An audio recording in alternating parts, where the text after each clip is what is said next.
Hello,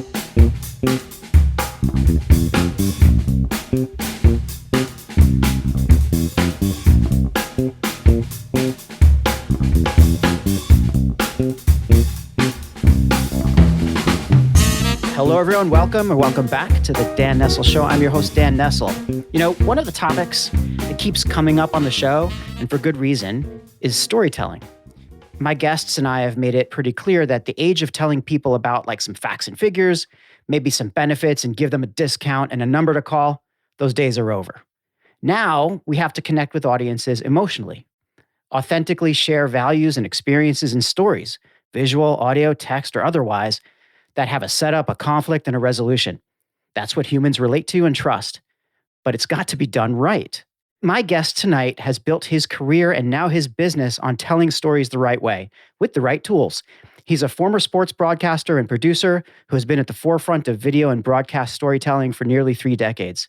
A media insider and business leader, he's now the president, executive producer, and co-founder at video production company toldright. And full disclosure, my company is his client, so I know them pretty well. Please welcome to the show my new friend, Adam Hertzog. Adam, it's good to see you. Dan, it's great to be here. It's great to join you. A couple of Penn Quakers here, spending a little time together. It's always good. It's a funny and happy coincidence that when we were introduced by Ryan, right, on your team, and I've been, as I just said, we're working with toldright and at my company during in my day job, as it were, and have been working with you guys for a year, just doing some incredible work with video production, with live event production, live event streaming, like real-time broadcasting, et cetera. It's interesting because I don't have a lot of experience with that, and coming into these, now that we're in this, we have been in this very virtual world, and now we're going to be in a hybrid situation, probably ad infinitum, like from now on. It's really cool to see how companies are adapting and how we set up essentially live newsrooms and broadcast kind of stations, and to produce these incredible events for our employees and for hopefully external audiences as well. And anyway, toldright's doing a great job with that. But I was saying that Ryan, who's been our connection at toldright, introduced us, thought we'd have something in common. Turns out we have a lot in common. And the Penn Quaker thing is one thing. We were at Penn at the same time. A year difference maybe, but we overlapped, never met each other. 8,000 people. It's kind of hard. You, me, and Elon Musk, Dan. Was Elon there at the same time too? He was. Man. He was. I came that close to dancing in circles with royalty. What's her name? Oh, Aaron Lauder was there at the time. And I think Elizabeth Banks might have been like right towards the end of my time at Penn. Yeah, well, Liz Mitchell, I know her well, in a fantasy football league with her husband, Max. You're kidding. Handelman. And yeah. She also from our era, of Penn Quaker. But yeah, took the road a little less traveled and didn't go to Goldman Sachs or Arthur Andersen Consulting. So everyone looked at me like I had, 7 heads or something. Well, let's talk about that. So, we all went to Penn. We went in different directions. I did international relations, ended up doing a whole bunch of different things, sometimes making the right choices, sometimes not. But, you are, you've started a company several years ago. You started toldright, but you have a long history of broadcast, and it started pretty much at Penn. So let's talk about that. How did you get into it? What brought you to where you are today? And, we can take as much time as we want to talking about that, Adam. Great, because in the media business, which I'm sure you've had, I know you've had others on, we could be doing this forever, right? No one's path is like, we may have friends who are doctors and lawyers, and those are great professions and amazing people, but law school lawyer, med school doctor, and it's pretty laid out for you. When you're in this business, it's like a ride at the Wet and Wild. Everything is a little nutty. So I loved it. High school, I was a writer when there used to be like newspapers, and writing was writing still the key. I tell everybody, people ask me for advice, I say write. That will separate you from a lot of others if you can write. So wrote for the newspaper. I grew up in Westchester County, and then at Penn I got into radio, and I wrote too for the Daily Pennsylvanian Sports. There's a big sports fan. And then And then I got into radio on WXPN radio in Philadelphia, which is actually like a real radio station. Yeah. But they did like the Penn sports, and that was the student part of it. And that's how they sort of hung on there. And so what I tried to do is get my tuition money back over the last couple of years by traveling the country and calling Penn games on basketball. So we would go to like Seattle with the team or Arizona and NCAA tournaments. And I would be like, yep, let's go to that dinner and we'll go to that place for lunch. And we're going to go travel here and there. And I looked at it like I was, we were doing a service, of course, but sure. I also looked at it as like, and we had some really good teams. We were in the NCAA tournament every year. We won a game in '94. And so it was a really good run. Well, but yeah. Wait, so you were getting paid to be on XPN as a student? That was actually a paying job? Well, I wasn't getting paid only in Italian restaurant meals. Oh, I see. I would be able to expense, a couple meals. Now we weren't going to like, crazy because I did have people watching us, but I could get we had some fun, and we used to take the third assistant coach, this guy named Steve Donahue, who's now the head coach at Penn basketball, actually, but he was a third assistant back then. He made like $15,000 a year basically. And we would take him to dinner anywhere, and we were all, that's how we got information and learned that, we got to know him, and he actually wound up having a great career. So I got into all this, and then you remember senior week, right? At Penn? Sure. Yep. Or maybe you remember it, but mine are a little hazy. My memory's a little hazy. There's something about Walnut Street. Something crawling around. I don't know. Something Smokey Joe. I don't know. But we had a senior week. Yeah. I guess anyone out there, listening, you all had something similar. Some of it you remember, some of you don't for, different reasons, right? But anyway, I had interviewed at ESPN about a month before graduation, and the process was crazy. I wanted to go on air, and I was like, you know what, though? Let me throw a resume to ESPN to get in their PA program.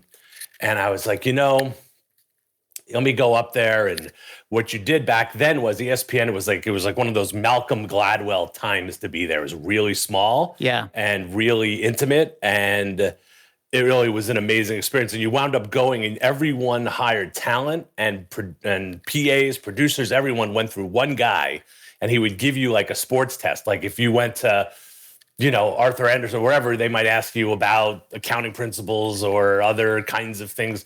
He asked me like who was going to win the Vezina Trophy, right? In hockey, which was like, but I was sort of prepared that he was going to like name the MVP in the National League 2 years ago. Like, it was like, that's what you got was the sports test. It's like that scene from Diner, that great movie, Barry Levinson movie where Steve Gutenberg won't marry his fiance unless she passes the football test.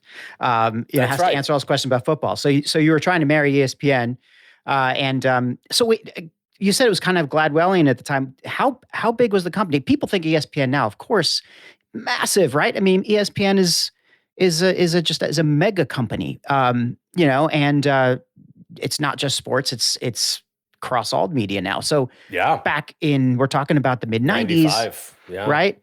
How big was it? What was it like? So when I got a call from Al in the middle of senior week, and it was really, of course he had to call at 9 a.m. And I was like, that's just the wrong time to catch someone in their senior week of college. But I was like, a lot of our colleagues, our friends were fortunate enough to be able in a position to take a trip after graduation or experience the world or get out a little more. I went basically 2 weeks after graduation right up to Bristol, Connecticut. But that 2.5 years I was there really was I call it my MBA in content. So when you talk about the Gladwellian sort of time to be there, super small. It was really pre-internet.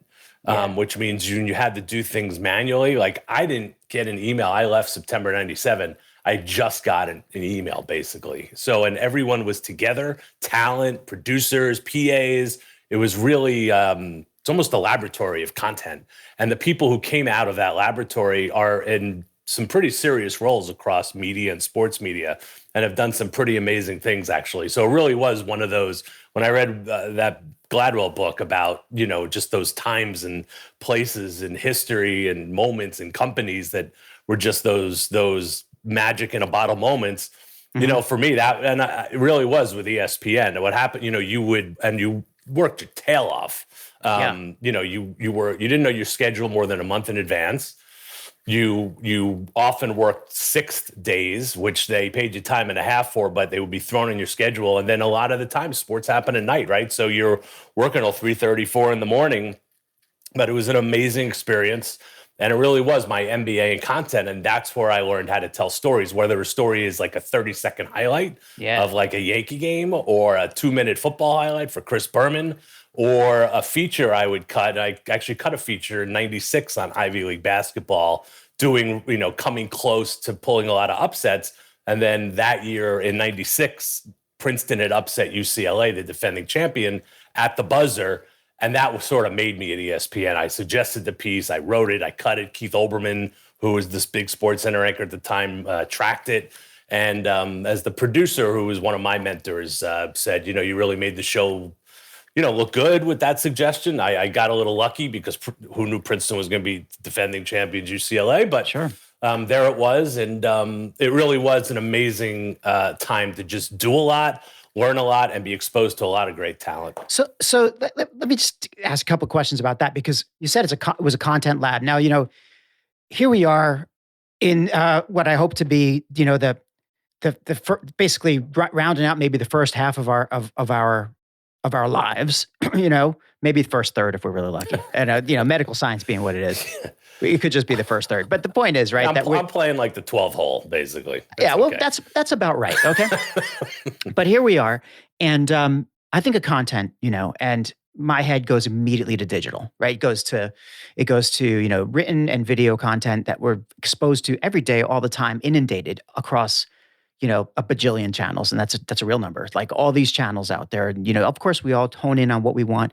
I'm sure that if you're still an ESPN fan, you have ESPN on your phone, you have ESPN on your browser, you have it on your, you have the streaming service coming through your smart TV, whatever. You have varieties of contents. But I think of, written like a report. I think of a short video. I think of the various types of audio, like, hey, podcast, for example. This is content.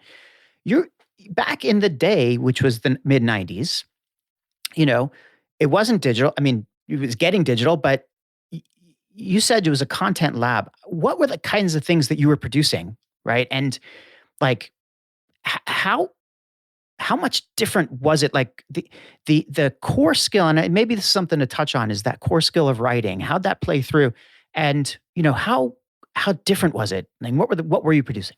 It's a great question. And it's a great point. I mean, in 25 years, right? I mean, so much has changed. And look at the 25 years. If you went from 95 back to like 1970, it didn't change that much. But the change from 95 to 2020 is just crazy. It's crazy. And it changes every day. So it's a great question. So it goes, storytelling, I think, is ubiquitous. If you can tell a story, you can tell it in print, right? Now, there's changes you need to understand and be aware of, like how to take, for instance, writing, right? Writing for television. Mm-hmm. I got to write for Bob Costas in my career, for Inside the NFL. I've written for Stuart Scott on shows like Dream Job. I was Chris Berman's writer for 8 years at ESPN, right? So these were all, I was blessed to work with a lot of talent, but the difference, and I was a newspaper writer back, when I was a student and everything too, at high school and college, to understand how to take those, how the written word needs to translate to a broadcaster to communicate differently. Sure. And then take that from television to digital, right? Into different formats and platforms and lengths. And, I used to say, if anyone wants to learn how to write for TV, don't write in a sentence. Right. It's all ... It's all phrases. Like Larry King used to have a USA Today column where everything was like, they used to be like phrases. It would be like, and Tom Cruise, great movie. Hello, right? ... And then I saw so-and-so at in Beverly Hills on Rodeo Drive. ...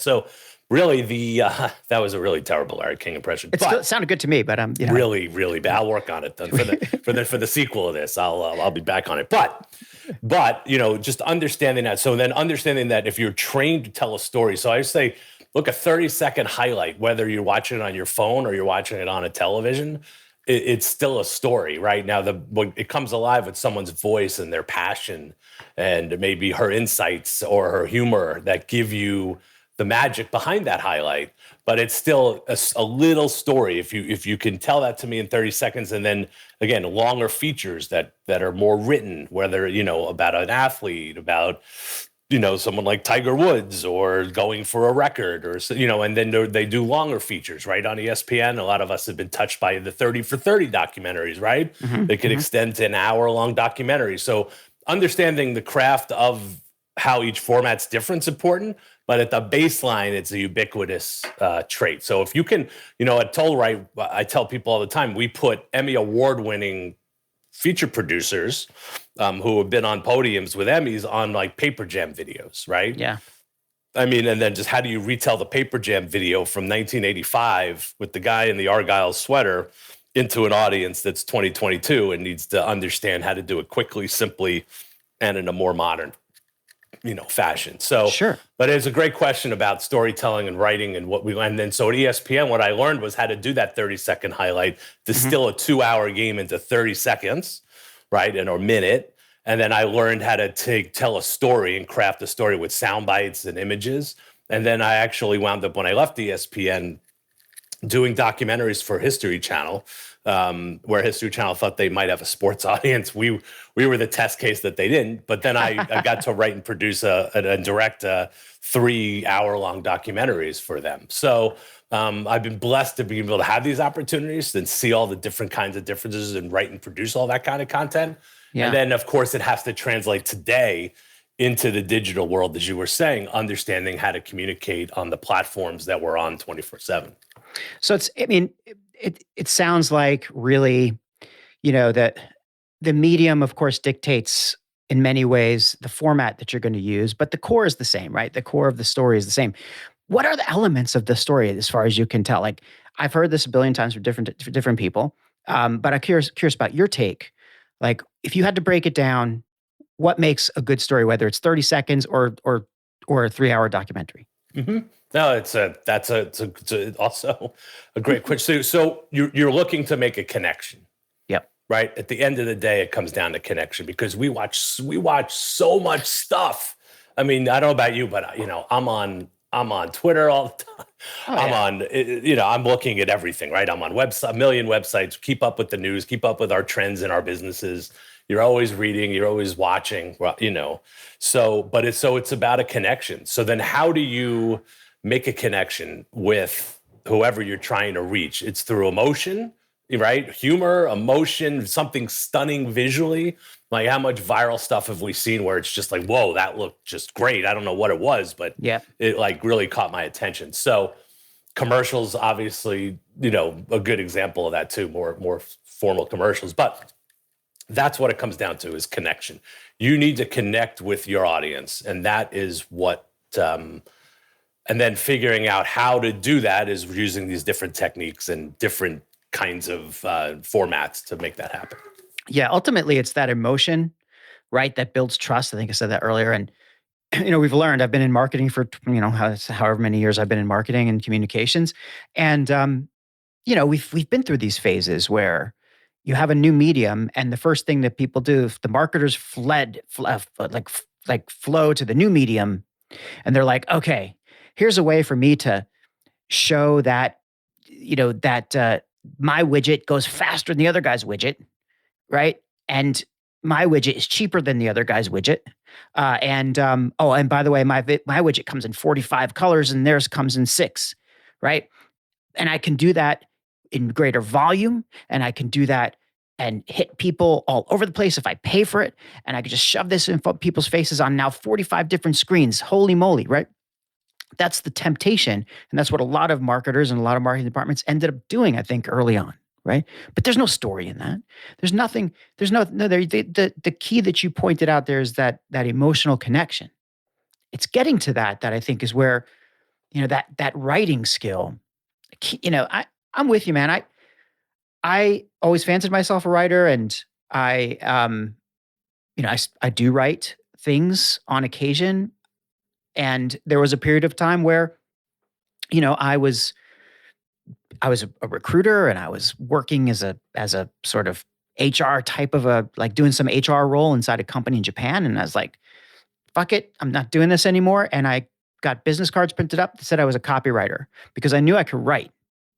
And I've said this before on the show. Fortunately, a few people believed me and gave me work, right? So I ended up learning, and I learned some really, I think, what ultimately we didn't say, we're doing storytelling at the time, but I learned, I think, what are the basic elements back then, which is, set it up, have a conflict, and resolve it, but connect to people, the way that they want to be connected to. Totally, man. That's amazing. Yeah, that's funny. Well, I mean, and that's just the way it always been. But with what you're doing, right? Mm-hmm. Or what you had been doing, you went through a crucible. I mean, being a newspaper, journalist first, and then moving into multiple multimedia and different platforms, you must have had to learn, a variety of different technologies. And you said you were cutting documentaries by 96 or something. So you're already a year into ESPN, going from doing 30-second spots into like, wow, I'm cutting a documentary, and being able to extrapolate those skills, or even distill a big game into a 30-second spot, or extrapolate something into a 1-hour documentary. This basic skill being, the same. It's pretty, I don't know. I think it's amazing to me that more people haven't figured this out. No, it's true. And it's so, you're a writer. It's so if you can write 30 seconds, and you can write an hour documentary. You can do it. It's just a matter of how you prepare, right? It's how a documentary, I spent 4 months. The first one was on the history of sportscasters. So I was obviously interested in that and had some early experience at ESPN. And it was like, I read 7 or 8 books, right? So I would get up to speed on like the different historical figures in sport and radio back in the 1920s when radio first came up, and why, it was horse racing and baseball and college football, and how it morphed a little into TV and different styles of TV. And we sort of we had a lot of these great interviews. But yeah, it's, at the bottom line, that's why I said storytelling is ubiquitous. If you have that baseline skill, if someone would teach you, or you could learn in school and writing classes, right? Yeah. And just being a good student in English, or even writing history papers in IR. You had to write a lot, right? You had to make a thought, make a point, connect with a professor, make, that, or a TA, whatever it may be. But you had to write. And, today in our world, right? You always go like, how many people, like when the economy crashed in 08 and 09, right? Some people saw it, right? They went where people weren't, and they saw it, right? It was coming. And then, so like now when writing, you could argue, has never been more important, but also we do less of it as a society than ever, because everything's in video, which is my company, which is good. So it's okay. But as we do everything now in video, good writing's still the underlying baseline of that video, by the way, as just being a marketer. But, just that's why I want to invest in a lot of like rare books. People are writing so much less. We chronicle our lives on our phones and on these social media platforms, but no one writes like notes and like love letters. And so like if I see something in like a rare collection, that's not coming back. People are doing less of that, right? So in theory, it'd be more valuable moving forward.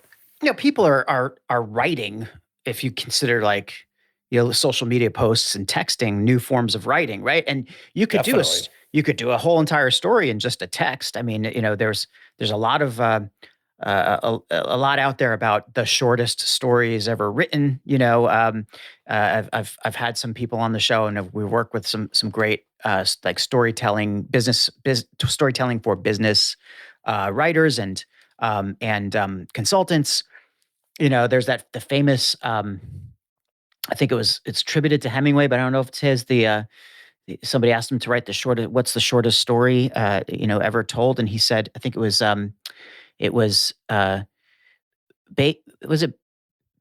baby shoes? It was a picture of baby shoes, and it said, "For sale, never worn." Right, and that's the story, right? So totally. So, where you go with that, you have to fill in a lot of blanks, and you can come up with 100 different conclusions. And sadly, most of us go to, oh man, the death of a child, which is an incredible emotional kind of experience. Some people go, oh, hey, somebody had some extra shoes around and just wants to sell them. So it depends on where you're at, but you can pull a lot out of that story. No question. So I agree though, like the art form of it has changed, or people writing for the purpose of writing and rare books and notes and such. And I would love to see somebody really understand that even when they write a text to me, I hope I'm looking for a story. You know? And totally right. And really, just to clarify, I'd say yes, tweets completely legitimate things. You're totally that's storytelling today, and you can reach people through Twitter. Yeah. The difference to me is there's no lasting power, right? Yeah. Like those, they're here and gone. Now that's just that's the way we've evolved too. Our attention stuff. But, in terms of reading Hemingway, right? I mean, you remember Catcher in the Rye or Gatsby or Shakespeare, if that's your thing, right? Yeah. Anyway, but you're right. It's just, we all have to adjust to the world we're in and work within that frame for sure. Yeah. And the world we're in now, of course, is highly visual. And we will get to that in a minute, I promise, because I want to learn a whole lot more about what you're doing with toldright and your thoughts on video. But first, I did want to just ask you one other question, because it sounds like you were really prolific as a writer. And, my issue with writing is often just like, I write 300-400 words. I'm like, I'm done. Right. And sometimes I can do 50 words, 100 words, 300 words in 15 minutes or an hour. Right. Sometimes I'm really on a roll. I don't think I've ever gone beyond 500 words in an hour. Maybe. I don't know. Maybe when I was writing it, term papers at Penn, and you're just like, you got the jolt cola and the skull going at the same time. But still, like, you must have had to be absolutely under the gun all the time, pumping out. When people say pumping out content, written content to write that much. So how did you do that? Like, was it just practice, or what? Was there a secret? What's your tips or tricks, or how did it happen? Like a lot of people, you might be the same. I always wrote better when there was some pressure on me to write. Yeah. Right. I mean, when you knew it was under, I'll give you a story. I was fortunate, blessed to have been, writing for Chris Berman, and we were on the road for Monday Night Football, the first year ESPN got the package, and that was 2006. And I had written the Super Bowl pregame show the year before for him in halftime, and that pregame show is like a 5.5-hour show. To date, the most anyone's ever seen. The most anyone has ever seen anything I've done. It was like 55 million people, right? Wow. It was the rating on that. And that was pretty awesome, right? When just to take a step back and say, look, and I always said, I still do, it's like what we provide a lot of times is entertainment for people. Not necessarily into this role, it's a little different, but when we're at ESPN and NBC Sports, like, we're here to entertain.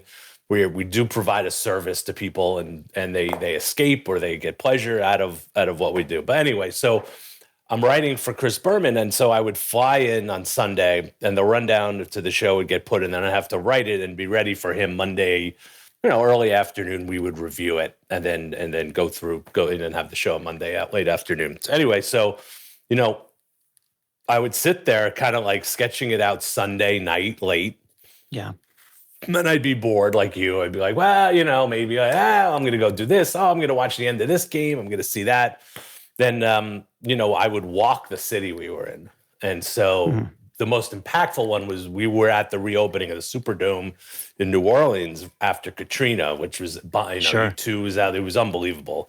And what I would try to do, because Chris liked to have a lot of references to the city he was in. And we'd try to make some humorous references. Like at New Orleans, it was always jambalaya, etouffee, bourbon. It was all the beignets, we tried to work in all of that. Like everything was a reference to etouffee and jambalaya, basically. So it was funny. But then I would try to channel that city. So whether we were in Minneapolis or Seattle, we were there twice, which is such an inspirational city too, in so many ways. I would Philly, we were at Philly twice, our old college hunting grounds, Sure. and I would walk the city to try to just get a feel of it, right? See something, smell something, get inspired by something. And then I would go back to the room late Sunday, and especially New Orleans. I mean, that really hit me just to, if you had been to New Orleans pre-Katrina and it was it still is an amazing city, but it was such an amazing city. Just the culture, the food, and the people, and to see what they went through. And then to then have to channel some of that energy into a script. I would that's how I would overcome my writer's block, was especially on that show, is, try to read about the city. If I wasn't in a city, I would read about it online, read articles on it, look at pictures of places. And that's I would try to do those kinds of devices to help me get through it. But it was, something visceral, but I was always best under the gun. That was my thing. Well, now you're touching on something, and again, I said I would get to the video, and I will, but now you're touching on something that is really kind of dear to me. It's a big concern of mine in a positive way, a good concern, which is creativity and being curious and understanding, how does the creative mind work, and knowing that everybody's got a different way to get to that point. But really, it's almost like you're talking, you're exemplifying the kind of Julia Cameron artist way, where you have a kind of reservoir of creative energy or capability, and it gets depleted, right? And you can't. That describes writer's block. That's why people get stuck. So you have to go refill it. And in your case, walking the city, was one of the ways in which you did that. Like, she might call that the artist date, taking yourself out for a date around town, just by yourself and figuring things out. But, generating that, I guess the ideas and the kind of images and or the mindset that you need to actually shift into a creative zone, right? That in and of itself is so powerful. I just didn't want to lose track of that. Yeah. And then I suppose, then it's, you can with practice then figure out how you're going to then turn that into shift into gear, and then kind of pour that out onto a page or into a script at, 400 words a minute or whatever it is. I love talking about writing. We could do this all night. Tom Wolfe used to write like a page a day. Yeah. Right? All those great books like Bonfire of the Vanities and Write Stuff. And he would write like a page or two a day and put it down. And that was it. It was crazy. It's like, wait, who writes a page a day? Yeah. And I'll tell you, I don't know if you ever tried to write a screenplay or a teleplay or anything like that had ever been in your dream as a writer or as a creative yourself. But I have unbelievable admiration for those people, because another big thing with writing, and for me, it wasn't so much like this because it was more, non-fair. I was writing for television mostly. Yeah.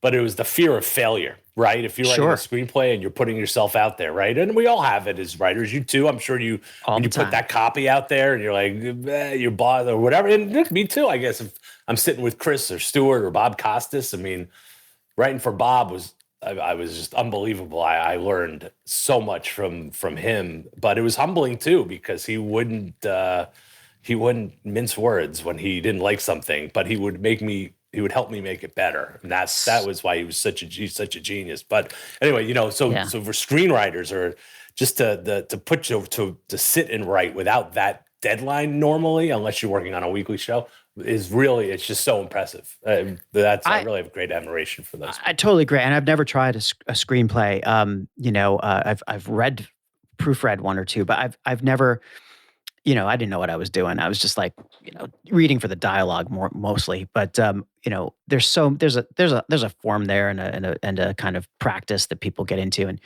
I have nothing but admiration for somebody who could put something like that together. And it is that fear of rejection, or that fear of like, oh, this sucks, that prevents most people from even taking that first step. And that's obviously the biggest creative stopper that we face. That just being able to put yourself out there. I was literally just today having a conversation, and I mean a digital comment dialogue on LinkedIn, right? So not really like, it wasn't a person-to-person thing, but I just did an episode of my podcast with a wonderful lady named Sabrina Horn, who ran her own PR agency, then ultimately sold it to a bigger PR agency. And she was like early days Silicon Valley. So like her early clients, she was like at age 29, she was like the PR person for like PeopleSoft or like some of these big companies, and it really made her right into a massive presence. But she just wrote a book called "Make It, Don't Fake It," right?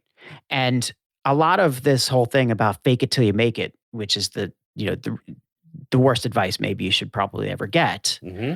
A lot of people think that they need to fake it till they make it because, well, I'm afraid of failure, or I feel like an imposter, so I'm just going to fake it, right, and hope for the best. And that's or somebody, a mentor or somebody, a bad mentor, but somebody tells them that that's what they should do. Oh, just fake it, But in actuality, if you don't feel comfortable, if you're really worried about that kind of failure, sometimes you do have to have a degree of not necessarily faking it, but acting as if you already know what you're doing, because it's really just about yourself, about putting yourself in that mindset. Because if you already have some of those skills, you start to act as if, and those things are going to come out and you will gain the confidence, but you're not harming anybody else by that. Like if you fake it, you're lying. But if it's a fine difference. Anyway, that was a conversation. So, I imagine as you're sitting there with Bob Costas and he's tearing you a new asshole. I mean, that's the best way to learn sometimes, Totally. I mean, God, killing your babies. Yeah, totally. And that's what you're looking for, right? I mean, including now even in toldright, right? We have an amazing board, a gentleman who just built a $2 billion business and sold it. And it's just a brilliant businessman. And he's always telling us, look, I'm not going to tell you what you guys are doing right. Mm-hmm. we're going to talk about what you're not doing right. And I love that because, if things are going right, they're great. They're going well. And like, tell us what we can work on to get to get it even improve and grow even more. Right. So, yeah. So same thing with Bob, right? I mean, you don't like something. Yeah. Tell me. It's hard. You learn a lot the human ego is a fascinating thing. Another 2-hour conversation. Yeah, because sure. between our two worlds, we can swap stories the year to eternity. But taking things professionally and not personally is a key to life for sure. And understand and just sort of being able to get through that. And when I was young, I was brash, and I knew I had all the answers, and Mm-hmm. I was able to sort of learn from that a little and sort of take a step back. This comes with age and experience, right? Well, sure. Then you can just sort of let it flow. And, by the time I got to Bob, I was in 05, 06. I was in a place where, I knew I was in a pretty, decent spot, and I was just going to use it as a learning experience. You knew what you were doing. I mean, by that point, you had your skills, you had a little bit of, you had credibility, obviously you don't get to write for those guys, but you develop that thick skin, which is really important, but you obviously put your heart and soul into that whole thing. And now you mentioned toldright, and of course we've touched on video just a little bit. Let's steer away from this whole business of writing. We could talk about that forever, but so like, what was it that triggered you to say, okay, look, I'm going to go out on my own. I'm going to put together a video production company. Because let me just put a little context on that. I mean, obviously we work with you. I know how good you guys are, but it's a competitive market, right? There's a lot of folks out there who are good at what they do, right? Who are into video production. There's so many more people now because of the technology that's available to us who learn in their house how to do some degree of this, right? But I mean, there's a whole level of difference when you're talking about people with broadcast, and like the kinds of executions that you can do are very different. I get that. But what made you decide to jump into that field and create your own firm, or co-found it as you did? And why video, and where are you going with it? Yeah, no, thanks, Dan. It's so I was living in Orlando, Florida, working at NBC Sports Golf Channel. I ran their news and studio division and had a really nice team. It was over 100 people, talent, producers, directors, the whole Megillah. And when I got down there, it was 2013, and my budget was, 30 million for the year, something, whatever, right? Then 2014, it was 29. Then in 2015, it was like 27. So you see where this is going, right? Yep. So you get to a point where you can cut just so much off the bone. You still have to put something on the old telly, and then the logical place it was going to go is people. And so the whole industry was going through it. The trend of higher sports rights fees, just to simplify for everyone. So the higher sports rights fees going up double sometimes, a place like the NFL, NBA, MLB, across all the networks. And then you had at the same time around 2013, 2014, right? Netflix and all the streamers took a lot of the cable. A lot of our friends would be like, my kids don't even have, in their 20s, don't even have a cable box. I don't tell you. So even today, right? Nobody has a cable box. So that trend crushed the industry, right? So because that industry, so at Golf Channel, if you were basically almost 100 million homes, 90 million homes at one point. And if everyone's paying it 35 cents a month, when you go down to 70 million homes, that's a big one, right? And you think about the monthly fee that we all pay if we have cable. So anyway, so I saw that trend coming in the industry. And so that people were going to be, we had seen it 2015, ESPN did its first ever really mass layoff. And then I just saw it coming. It was going to get to NBC. And so my partner, Max Heineman, and I, who was in the corporate sponsorships division at NBC Sports Golf Channel, looked at it and said, listen, there's not much future for us VPs here. We would sort of either make too much money and be dismissed or whatever it was. And I said there's never been a greater need to produce video, right? And we know the people who can do it. And so what we did at toldright was we've taken a lot of people we know in the industry, and we partnered with the gentleman, Patrick McManus, also early on. He still is a really vital cog of what we do. He directs American Ninja Warrior and a bunch of other shows. And so all these people we know in the business who are freelance, some want to be, some don't because of attrition and mass layoffs at every network, Fox, CBS, ESPN, also agency world, where you come from, same thing. All these writers and creative directors that are and artists are all free. So we've collected the best of the best into what we call the neighborhood. And so we were able to offer this really elite. We've done all the work on like a Fiverr or an Upwork where you have to probably search like, what does this all mean? What does a 5-star mean? We've done all the work for you. And so what at toldright, we're able to deploy this neighborhood of high-end creators to Lixil, right? For these live events. And the people who work behind the scenes on your show are working on American Ninja Warrior. Actually, they're shooting the current season. Your director, Jamie, he's the TD of American Ninja Warrior. So he's going in early May to shoot the finale in Vegas for this season, right? I mean, Sunday Night Football technical director. I mean, these are top technical minds who are working on us. Producers too, producers who, the producer of your show coming up in next week was the VP of fighting at Fox. All the UFC and boxing that they did, and produced a show called Best Damn Sports Show in the late 90s. It was a huge hit in 2000s. And so like these are super high end creators and they need work. And we're able to really put a lot of people to work where, that world at the networks was a great cocoon for so many people, and in agencies like places like BBDO and McCann and all those places for so many people for so many years. It's still good for some people, but it's just not good for as many. And so we're able to sort of take these people who have never been introduced to companies like yours and sort of combine the, mix the world, and then of course able to help produce really high level content at we think decent value. And first of all, it's they are incredible at what they do. But I've always been curious though, like when you put on a corporate hat, and you find yourself producing American Ninja Warrior one week, and the next week you're like doing rah-rah video for X corporation. I'm not saying for us because ours are awesome and we're wonderful, but I'm sure that there's and I bet you all your clients are great. But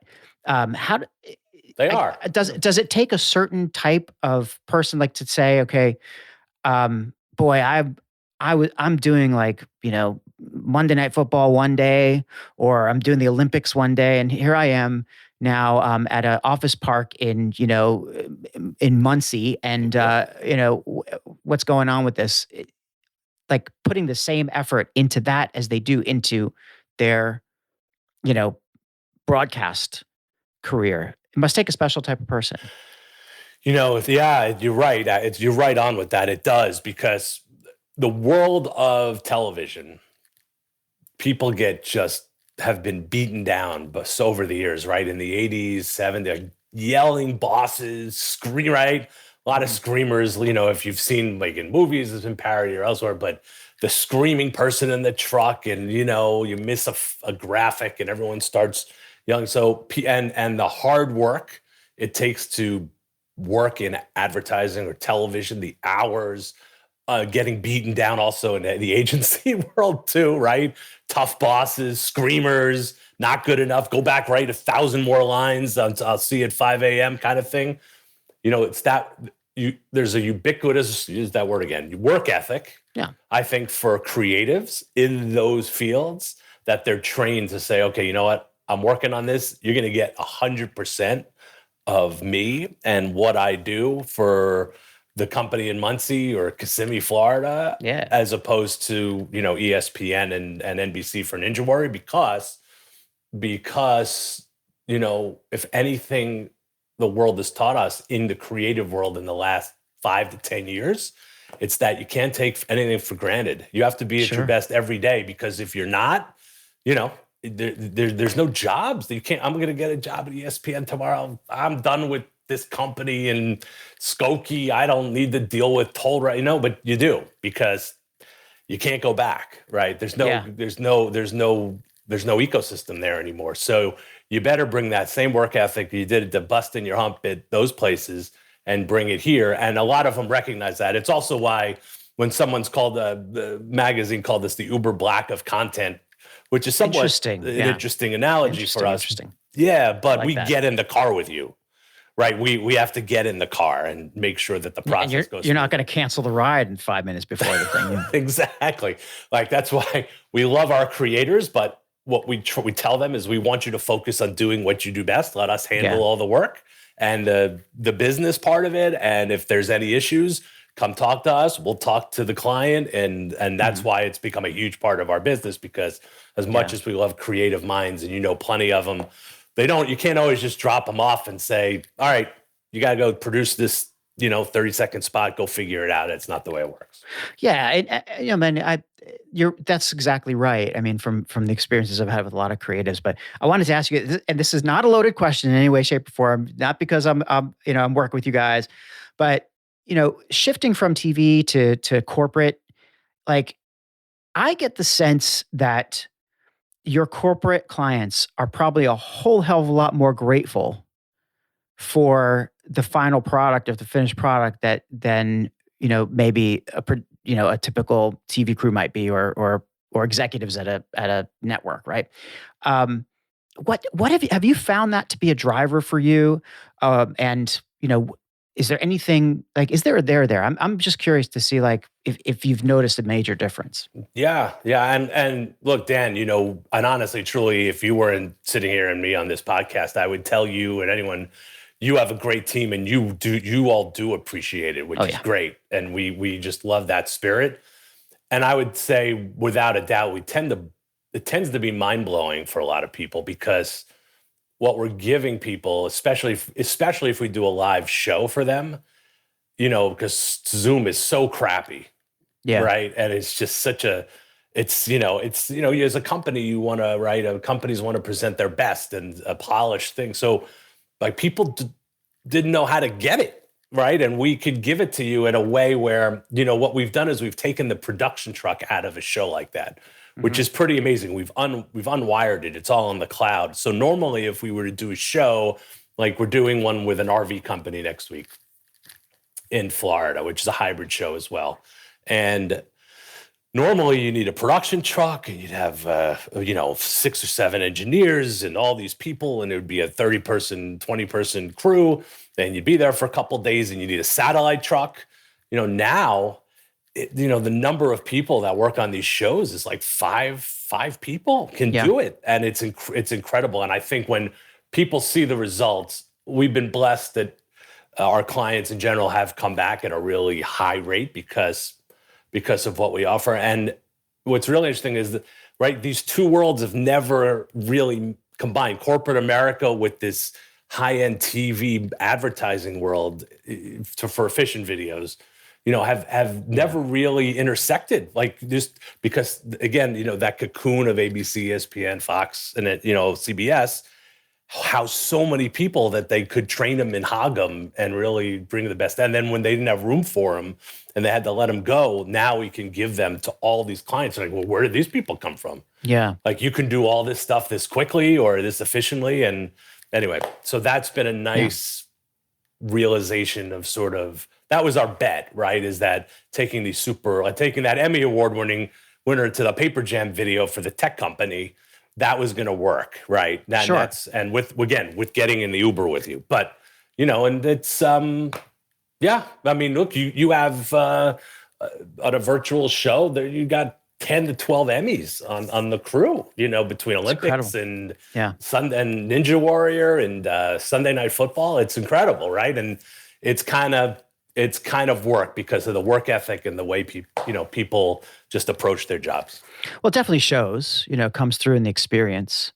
It's pretty wild, actually, when you think about the evolution of this kind of corporate video is just a lack of a better word. I think even that term corporate video is so loaded. There's so many different things that means. Are we talking about, are we talking about a piece of external content that's going to be shared? Is it for an advertisement or a commercial or what? But we found it, and where I'm seeing the biggest change is in this kind of, internal engagement and, working with these employee bases, and, energizing your people and keeping them together. And I can't tell you, I'm sure you hear this all the time, but how important that is. And I've been to any number of conferences in the last, or at least virtual ones in the last couple of years, but even recently in real life, shaking people's hands and being back into life again. Where it has dawned on people that the employee is such a critical audience, and even a fellow named Minter Dial who wrote a book.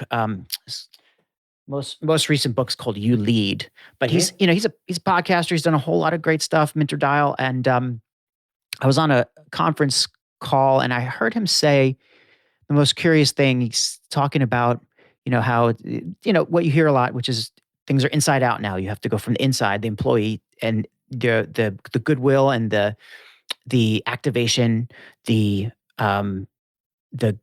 brand values that they live radiate outward into the market, right?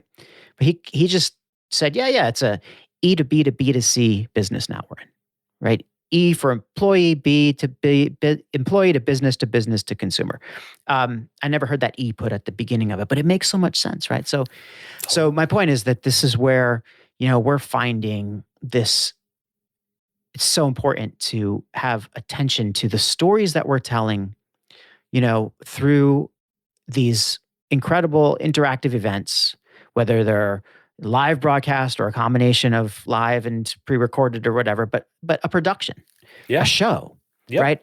That's knitted together with stories and even the presentations. These what would classically be boring corporate presentations, we make them interesting and exciting with of course your help. But I think so you're engaging employees is my point, as a major audience of yours, and that's a sea change, I think. It seems to me. You hit the nail on the head. We see it across the whole marketplace, corporate America. It's about as we like to say, we love the CMOs and we love marketing people as well at all these at all our companies that are clients. But for us, it's interesting. The COO, the CTO, the CIO are just as important because we're doing a lot of employee engagement videos, and those have to be really good. By 2025, 75% of the workforce will be a digital native. Yeah. And it's all this phone, it's all this thing. that little thing that owns us. Yeah, it's amazing, and this is what our business, right? And this is how you connect. If you can train someone, communicate with someone, share a funny video, share an emotional video with someone, you do it all right here, and it's great. And so everyone's tired of 5G, right? What is 5G? I can't hear any more about 5G, AT&T, Verizon, all this stuff. What does 5G really mean to me? Yeah. What 5G means to the world is basically you're going to go from like when we were right out of college in like the late 90s and 2000s when you got the wheel on a video going over and over, right? And now it's pretty good. But with 5G, it's basically like a remote control on your TV or your Netflix account. You can just literally, it's going to be that fast. Yeah. That's what 5G is going to do. So that means video is going to be even more important, and it's got to be a high level. Right? Yeah. Like, so look, let the TikTokers of the world unite. God bless them. The reels on Instagram. That's it. But for sports leagues and companies and influencers and athletes and anyone who wants her or his message amplified, it's going to have to be through video and connecting with whomever your own audience or fan base or whomever it is. And that fan base, by the way, could be your own employees, you just said, and it is in a lot of ways. It's all going to have to be through video, especially because the technology is going to get even better, that more consistent, that it's basically your latency is going to be zero, and we're just going to be, listen, if this was this phone was, you had this in ancient Egypt, they throw this in a pyramid and bury it. Oh, absolutely. It would be the scariest thing. Well, first they would murder you and extract all of your organs. Yes. And then wrap you in this, and you'd be because they would assume that you're a god of some kind. But Tutankhamun with an iPhone 7, right? There's I mean, this thing's, we know how powerful this is, right? I mean, I think, but the reality is it's not going anywhere, and it's the companies that get ahead of that. Mm-hmm. You guys are doing a really good job of recognizing, I think, that your employees, you could see that culture come into the video world. We're just scratching the surface now, right? And in fact, you've gone ahead of me. I was going to ask you about where you see the tech going, and I'm glad you started to talk about that.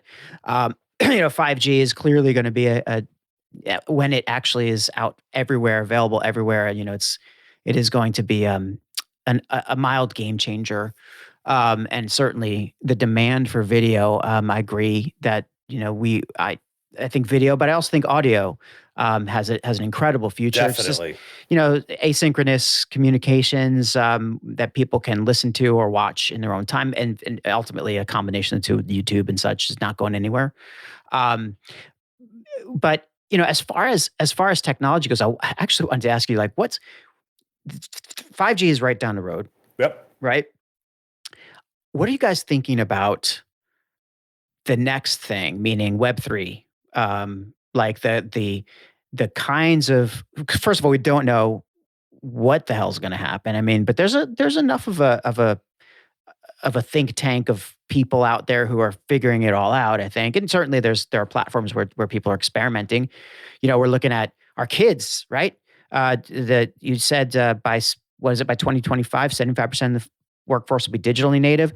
I think a few years down the road from that, that same number will be metaverse native, because they will have already been experiencing Minecraft, Roblox, right? These, these platforms that are essentially, metaverse experiences. People think the metaverse means, okay, you got to put on the VR and AR and just get immersed, and that could happen, but it's this whole like creator.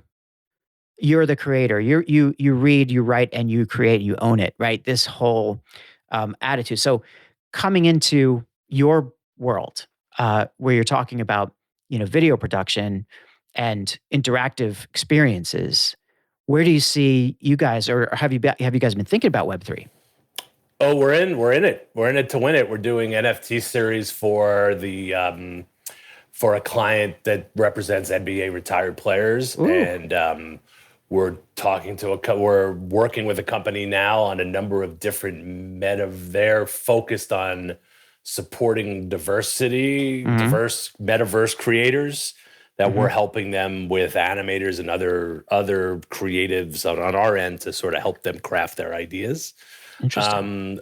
So I talked to someone, a contemporary of ours who's involved. Everyone knows a little something to be dangerous, right? This guy's dangerous. And he said to me, he's like, this is like 1993 when it came to like Web 2. We're at the forefront of something. And so the market is like, no one knows. Like my wife is a freelance writer, and she said, "Where I can't name the client, I'll be in a lot of trouble." But it's a big credit card company. Okay. And they said, "We want to do something in the metaverse," and they're like, "Great. What do you want to do?" And this isn't against them. They're like, "We don't know. What do we do?" And that's okay. Like that's my point. Is like everyone's figuring out now what this really means, but the tail is long. So the market, I think, will shake itself out. Like, we've been talking to some companies about doing NFTs for about a year and a half. And our position is, look, we're the neighborhood. So for toldright, we have the creators, the artists, the designers to help with any design. And, we don't write blockchain. We don't have blockchain engineers. We have partners we can connect with, which we are doing now, who can handle all of that. But for us, it's a creative thing. And so my thing from the get-go is like, Rob Gronkowski came out with a very early sports NFT about over a year ago. And it was like absolute garbage from a art standpoint. It was like terrible. And he sold over $1 million worth of it. So it's real. But that was so early stage. It literally was, he couldn't use a jersey because of the rights and the logos. It was like sort of him in some random jersey with a number. And like it was just someone could have put it. You and I could have put it together tonight on Photoshop, basically. And it sold for over $1 million, right? So that stuff's happening. But our thing, I think there's going to be a flight to quality. So whatever the metaverse is for a company, right? Where we think about it is, well, let us help you create the designs, the artwork, the connect people with the right technology partners so that it is real. And it's not some like, well, let's just throw it out there and see if it sticks, because that's going to happen less and less. People are going to get smarter as this thing develops. How far ahead of it do you think we all need to be? I think it's good the great part about the NFT and blockchain and Web3 is that code that's in that, either that asset or that artwork, or say it's a product, right? That blockchain that's in there, that's written forever. Yeah, that's right. So whether that's resold or you hold on to whatever it is, that's in there forever. And there's a track to it and it's legitimate. And so I do think you're going to buy appliances in the metaverse. I think you're going to see things in showrooms in like a Web3 kind of world. Like look at Roblox. I don't know if your kids play Roblox at all. They've aged out of Roblox. They're more Minecraft, but already sort of beyond that, to be honest. But but you're right. You said it earlier. They're living in it. So we are doing what we do for NFTs and Web3, which is we're going to focus in our lane on helping clients create really good product. And stuff that's not crap. Like Gronk's thing. No offense to Gronk's thing. You build it for $1 million. Well, you start the NFT as anything from a piece of art that does nothing except is unique and guaranteed unique, right? Like who knows what art is? It's whatever's in the eye. I mean, I will be completely honest with my audience here. I always am, but I have created several NFTs and I've just put them out there. But the only reason I did it was because I just wanted to get the process down. I wanted to know how to do it. Right. So I didn't invest anything. I didn't put any I put a little bit of sweat into it, but like I just did these really, and I will say shitty kind of renderings of something, that's kind of cool in my house. Right. So I'm not an artist, but I tried, but just so I could try it, just so I could put them out there and go through the process and understand how that part of it works. Right. So now I now I get it. I see how it works. I have a wallet. I know how this sort of thing works. I purchased an NFT, but I wanted to get one with that wasn't just a piece of art. I wanted to get something that had utility, right? So NFTs. The great thing about NFTs is the utility you can assign to them. Exactly. So I don't know where it's going to go, and I still don't quite understand the utilities that I did get with it, but I'll find out. And anyway, I'm just doing all this to experiment and learn, right? And which is great. What did you learn? What was the biggest lesson you learned? Probably. Well, I guess that's an interesting question. Probably that it's not as hard as you think it is, but it's still way early days as far as like the experience goes. Like it's still the Wild West. Yep. And the other thing I learned is I came a little bit too late to catch that initial wave of plonk out a picture and make $1 million. So, sadly, to my wife and family, zero income and none predicted from my little NFTs, but that's okay. I do think that you have to be in it to win it. You have to be in it to really understand it. And that's the other thing that I really think we should take to heart with it is don't be afraid to get out there and try a few things. No, I think that's great. I mean, you have to. And I think just getting out there, learning about it, how to communicate. The whole NFT community, Discord is a big is where you right where you can be. How do you tag an influencer? It's crazy. I was talking to a buddy of mine, a colleague I've worked on some things with, and his son's 18 and sold an NFT for $250,000. Oh yeah, it's crazy. And it's crazy. And he's like, listen, he went on Discord, he got the community going, he found the right influencer who tagged it, and do that. And you could do it, but it's also. Look, it's not you can't do, he can't say, okay, now I'm going to sell another one for $250,000. No. So it's got to be, it's hard, right? It's a lot of work. You got to work at it and maintain relationships and like everything else, but it's worth getting in there because it's real. It may have bubbles here and there, but sure. There's no question where it's going. We pitched some Dallas Cowboys about a year ago. And for us, we're not investing as a company in that kind of content. It's just not our model. Putting our own money out there. It's like, if you want to pay for the production, we'll do it. So we pitched a couple famous Dallas Cowboys. One of them likes to fish. We pitched a fishing. Like if you had done an NFT as like, gotta shoot you for 4 hours fishing and talking and hanging out, and let's cut that up. I mean, it would have been a little more structured, but it would have been him fishing, and we would have broken it up into like 5 segments and sold them as NFTs with artwork and rarities and opportunities to meet them and get a signed football. And, the utilities, all that exactly, stuff. all that stuff. And I've seen this new technology where the NFT you buy, there's technology where the actual piece of art morphs into over time. So when you buy it. Right, it doesn't just stop. It changes and gets new rarities and new. Nike bought the I forget what it's called, but basically it's if you buy or you create an NFT with Nike sneakers, right, for use on whatever metaverse thing you're doing, you make sneaker babies. So the sneakers make baby sneakers.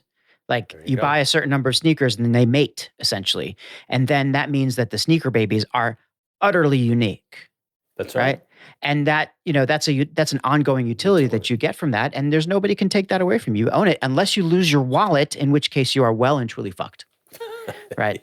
That's the other thing about it. It's a little scary. You better not. Yeah. It's fascinating though, but Dan, you're right. It's like people like us who were, raised in the television age, right? Yeah. Then we had to adjust to the social media age, the digital age, social media age. Now we're out there doing it in the Web3 world, but again, the underlying base, right? And at Web3 is, I don't think the values are going to change.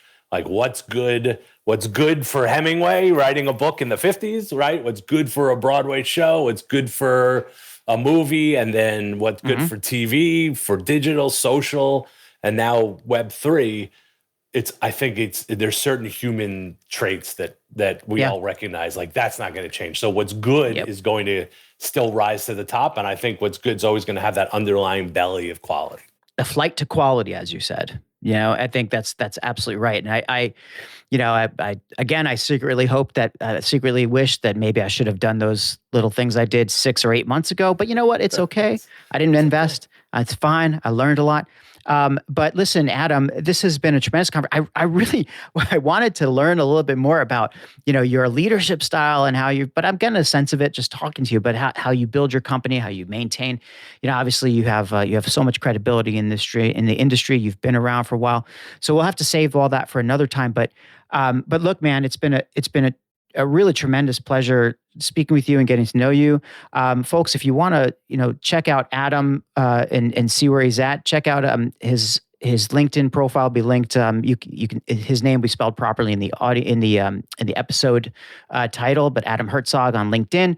Check out toldright.com, and it's just toldright.com for his company and for seriously one of the better video production firms I've ever had the pleasure to work with.